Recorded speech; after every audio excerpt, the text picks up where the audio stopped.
ನನ್ನ ಹೆಸರು ವಿಜಯಲಕ್ಷ್ಮಿ ಐತ್ರಿ. ಆ್ಯಕ್ಚುಲಿ ನಾ ಘಟಪ್ರವಾದಿಂದ ಬಂದೆನ. ಫಸ್ಟ್ ನಾ ಎಲ್ಲ ಈ ಟ್ರೇಡಿಂಗ್ ಬಗ್ಗೆ ಅದು ಎಲ್ಲ ಇನ್ಸ್ಟಾಗ್ರಾಮ್ ಒಳಗು ಫೇಸ್ಬುಕ್ ಒಳಗು ಭಾಳ ಸರಿದಿಂದ ನೋಡ್ತಿದ್ದೆ. ನಾ ಭಾಳ ದಿನದಿಂದ ಈ ಇನ್ಸ್ಟಿಟ್ಯೂಟ್ ಬರ್ಬೇಕಂತ ಹೇಳಿ ವೇಟ್ ಮಾಡ್ತಾ ಇದ್ದೆ.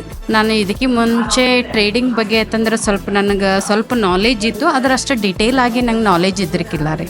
ನಾನು ಈ ಟ್ರೇಡಿಂಗ್ ಬಗ್ಗೆ ಎಲ್ಲ ಗುಜರಾತ್ದಾಗ ಇದ್ದಿದ್ದೆ, ನನ್ನ ಸ್ವಲ್ಪ ಅದ್ರ ಬಗ್ಗೆ ನಾಲೆಜ್ ಇತ್ತು. ಆದರೆ ಈ ಅಕಾಡೆಮಿಗೆ ಬಂದಮೇಲೆ ರಿಯಲಿ ಡೆಪ್ತ್ ಏನದ ಅನ್ನೋದು ನಂಗೆ ಅದ್ರದ್ದು ರಿಯಲೈಸ್ ಆಯಿತು. ಮತ್ತು ಅವ್ರು ಕಲಿಸೋ ಸಿಸ್ಟಮ್ ಆಗಲಿ, ಈ ವಿದಿನ್ 3 days ಒಳಗೆ ನಾನು ಲಾಟ್ ಆಫ್ ಅದ್ರದ್ದು ನಾಲೆಜ್ ತೊಗೊನಿ. Thank you TD academy. ನನ್ನ ಹೆಸರು ಲಕ್ಷ್ಮಣ್ ಅಂತ. ನಾವು ಹೂವಿನಡಗಲಿ ತಾಲೂಕಿಂದ ಬಂದಿದ್ದೀವಿ. ನಾವು ಹೇಳೋದೇನಪ್ಪ ಅಂದರೆ ಈ ಸ್ಟಡಿ ಅಕಾಡೆಮಿಲಿ ಒಟ್ಟು ಒಂದು 6,500 ರೂಪಾಯಿ ಇದು ಎಲ್ಲೇ ಖರ್ಚು ಮಾಡ್ತೀವಿ, ಎಲ್ಲೇ ಹಾಕ್ತೀವಿ, ಒಂದೇ ಟ್ರೇಡಲ್ಲಿ ಹೋಗತ್ತೆ ದುಡ್ಡು. ಇಲ್ಲಿ ನಾಲೆಜ್ ತಗೊಂಡು ಸ್ವಲ್ಪ ಒಂದೇ ಟ್ರೇಡಲ್ಲಿ 6,500 ರೂಪಾಯಿಯನ್ನು ಡಬಲ್ ತೆಗಿಬೋದು. ಕಲ್ತು ಹೋದ್ರೆ ಒಳ್ಳೆಯದು.